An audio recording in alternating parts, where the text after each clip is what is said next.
Welcome back, everyone. You know, it's kind of crazy when you think about it. Research shows that something like only 20% of salespeople consistently hit their targets. I mean, that's wild. Look Yeah, at that. just pretty low. Yeah? Could it be a lack of discipline? Well, that's what we're diving into today. Sure. We're taking a look at the Sales Experts blog post called 10 Steps to Create a Life of Total Discipline to hopefully help all of you sales leaders out there Yeah. unlock that key to, Yeah. consistent sales success. We've all been looking for it, right? Absolutely. Wow. Yeah, it's a fascinating read. The sales experts don't just throw the word discipline around. Yeah, They actually try to break it down and make it tangible for sales teams, right. which is really helpful. I like that. They emphasize this idea of defining what discipline means, in the context of your very specific sales goals. That's a great point. Yeah. I feel like a lot of times we hear these buzzwords, discipline, Yeah. Yeah. But what does it actually look like day to day? How can sales leaders really make discipline something their teams can actually grasp and put into action? Yeah. I mean, think about it this way. Instead of just saying be more disciplined, Right. you actually give your team crystal clear, measurable actions that are tied to their goals. So let's say, for example, your goal is to shorten the sales cycle, right? Well, discipline in that context might mean, ensuring reps are qualifying leads more rigorously or implementing a consistent follow-up system that doesn't let opportunities just slip through the cracks. Right. You know what I mean? Right. So it's about behaviors, not just these vague ideas. Okay, I'm with you. Yeah. So we've got a good definition of sales discipline now. Yeah. The sales experts, they also talk about breaking down those big, sometimes overwhelming goals into smaller steps. Yes. This feels particularly relevant for sales, right? We're always dealing with massive quotas and targets. Absolutely. I mean, in sales, we're often looking at those big annual numbers, right? And it can be super daunting, even for the most seasoned rep. But if you break those down into a quarterly, monthly, even weekly milestones, Right. it suddenly feels so much more manageable. It's like that saying, how do you eat an elephant? Yeah. One bite at a time. One bite at a time. Yeah. Exactly. And each of those little bites, those smaller goals Yeah. achieved, it becomes a motivator in itself. Right. Like you get that little dopamine hit, and then you're like, okay, I can do the next one. Exactly. I can do the next one. Yeah, for sure. Love that. Okay. And that brings us to another point that the sales experts make. The power of routines. I think we all know, at least intuitively, that good habits are key. But in the often chaotic world of sales, how do we help our teams build routines that stick and actually drive those results we're talking about? Well, the sales experts highlight the importance of making those routines hyper relevant to sales success. So instead of just saying, get organized, think about the core behaviors that make a difference. So consistent prospecting. That might mean blocking off an hour each morning to reach out to new leads no matter what. Right. Dedicated time for client follow-up, building it into the schedule. Yeah. So that those relationships are constantly being nurtured. It becomes a habit. Exactly. Part of the routine. Yeah. Yeah. So it's not just about having a routine for the sake of routine. It's about building the right routines that fuel sales performance. That's exactly right. And once you've kind of identified those key routines, it's about helping your team build the systems and structures to support them. And we can kind of dig into that a bit more later. Okay, I'm already taking notes here. This is good stuff. But before we move on, I want to touch on something that's always top of mind for sales leaders. Distractions. Oh, yeah. The sales experts didn't shy away from this either. No, they didn't. And it's such a crucial point. I mean, think about the world that our sales teams live in, right? They're constantly bombarded with emails, messages, requests. They're often on the go. Juggling client meetings, travel, internal demands, it's like a recipe for distraction overload. So true. Oh. And we know distractions are the enemy of focus. And focus is the fuel for sales discipline. So what strategies do the sales experts suggest to help our team stay on track amidst all that noise? Well, they advocate for this multi-pronged approach. It starts with awareness, helping your team understand their own distraction patterns. And then it's about building those defense mechanisms. Time blocking, for example, is incredibly powerful. Yes. Encourage your reps to block off time on their calendars for those essential activities like prospecting or proposal writing, and treat those blocks as sacred. Right. It's almost like treating those focus blocks as client meetings. They're non-negotiables? Yes, and it goes beyond just scheduling. It's about creating a culture where people respect those boundaries, where everyone understands that focused work time leads to better results for everyone. Right. I'm picturing a sales team where everyone's wearing do not disturb hats during those focus blocks. Yeah. Maybe that's taking it a bit far, but the point is clear. Yeah, maybe we can get the sales experts to design some branded hats. But jokes aside, this idea of setting boundaries and respecting focused work time is incredibly powerful. It's a key element of building that disciplined sales culture. I love that. Okay, so we've covered a lot of ground already. Defining sales discipline, breaking down goals, the power of routine, and taming distractions.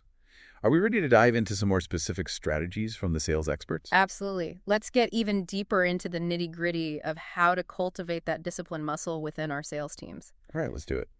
You know, one of the most powerful things the sales experts talk about is this concept of accountability. And it's not just about like individual responsibility, right? It's about creating a system where everyone on the team is supporting each other and like holding each other accountable for actually hitting those targets. Yeah, it's so key.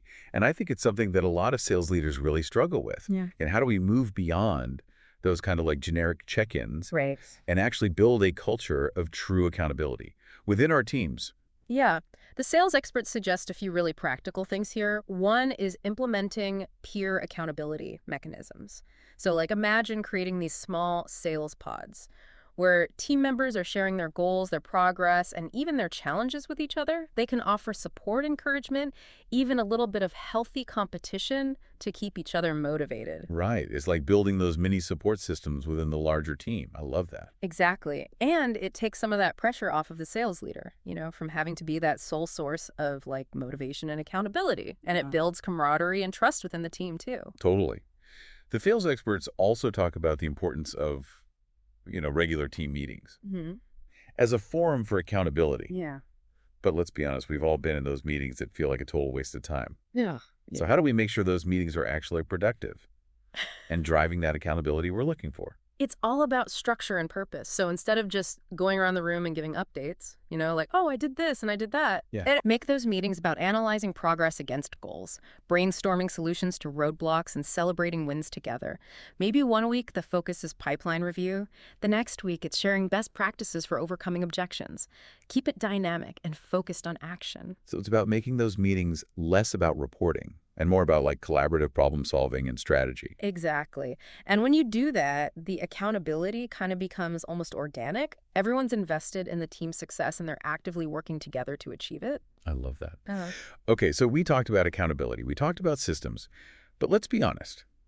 In sales, motivation often comes down to rewards. Yes. The sales experts didn't shy away from this either. So what are their thoughts on creating a reward system that truly drives that sales discipline? The key takeaway here is aligning rewards with the behaviors that drive sales discipline and ultimately sales success, right? So it's not just about hitting those big quotas. It's about rewarding the consistent effort, the focus, the commitment to those routines that we were talking about earlier. Right. So it's about recognizing those small wins along the way, not just the big ones at the end of the quarter. Yes. And it's about understanding what truly motivates your team. For some, it might be public recognition. For others, it might be like a team outing or a professional development opportunity. The sales experts really emphasize getting to know your team, their values, and what makes them tick. Yeah, it's about that personalization, making sure those rewards actually resonate on an individual level. I've seen firsthand how a small, thoughtful gesture can sometimes be more motivating than like a big generic bonus. Oh, for sure. It's those little things that show your team that you're paying attention. You value their hard work and their commitment to building those disciplined habits. Right. Okay, so we've covered a lot of ground here, but I feel like we're just scratching the surface of these 10 steps. The sales experts really packed a lot of wisdom into this blog post. They did. And I think one of the most important takeaways is that building a culture of sales discipline is an ongoing process. It's not like a one-time training or a quick fix. It's about consistently reinforcing those key principles, adapting your approach as needed, and celebrating the wins along the way. Just a journey. Yeah. So true. Yeah. And that leads perfectly into the final point the sales experts make, which is about regularly reviewing progress and adapting strategies. This is where the rubber really meets the road, right? Exactly. I mean, you can have the best plan in the world, But if you're not tracking your progress, analyzing the data, and making adjustments along the way, Right. you're not going to achieve those ambitious goals. So how do we as sales leaders build that iterative process into our sales culture? How do we make sure we're not just setting goals and forgetting about them until the end of the quarter? The sales experts suggest building in dedicated time for review and reflection. Maybe it's a monthly meeting where you analyze key sales metrics, or a quarterly deep dive into your sales processes. The important thing is to make it a habit, not just something you do when things are going wrong. Right. And it's not just about looking at the numbers, right? It's about getting feedback from the team, Mhm. understanding what's working, what's not, and why. Absolutely. Create a culture where everyone feels comfortable sharing their insights and ideas. You might be surprised at the creative solutions and valuable perspectives that come from your team. It's about harnessing that collective intelligence and using it to continuously improve. Yeah. And I think that's what's so powerful about this whole concept of sales discipline. It's not just about working harder, it's about working smarter. It's about creating a system, a culture where everyone is empowered to do their best work and achieve those incredible results. I love that. So as we wrap up our deep dive into the Sales Experts 10 steps, what are some of the key takeaways you want our listeners to walk away with today? Yeah, for me, it all comes back to that idea of intentionality. Hmm. Sales discipline isn't about being a robot, it's about making conscious choices that align with your goals. The sales experts really drive this home. Right, that's so well put. And it makes me think it's not just about doing more, it's about doing the right things consistently. Exactly. And that's where the power of those routines, those systems comes in. Hmm. They take the guesswork out of it. Totally. Okay, so let's bring it back to our listeners, those sales leaders, hiring managers, and executives who are tuning in today. What's one specific action inspired by the sales experts that they can take this week to start building that more disciplined sales culture? Hmm. I'd say pick one of those core routines we talked about. Maybe it's prospecting follow-up or pipeline review, and build a system around it. Hmm. Don't just tell your team to do it. Give them the tools and structure to make it happen. Love that. Mm. It's about empowering your team with the right processes and support. Yeah. And don't forget about the celebration. Pick one small win your team achieved this week and acknowledge it. It doesn't have to be a grand gesture, just a genuine moment of appreciation. Right, those little moments can go a long way. Well, we've covered a lot of ground today. We've explored the power of defining sales discipline, breaking down goals, building those key routines, taming distractions, fostering accountability, and creating a reward system that truly motivates. Yeah, and we've learned that it's an ongoing journey, a process of continuous improvement and adaptation. It's a marathon, not a sprint. Ex- Well, I think the sales experts would be proud of our deep dive today.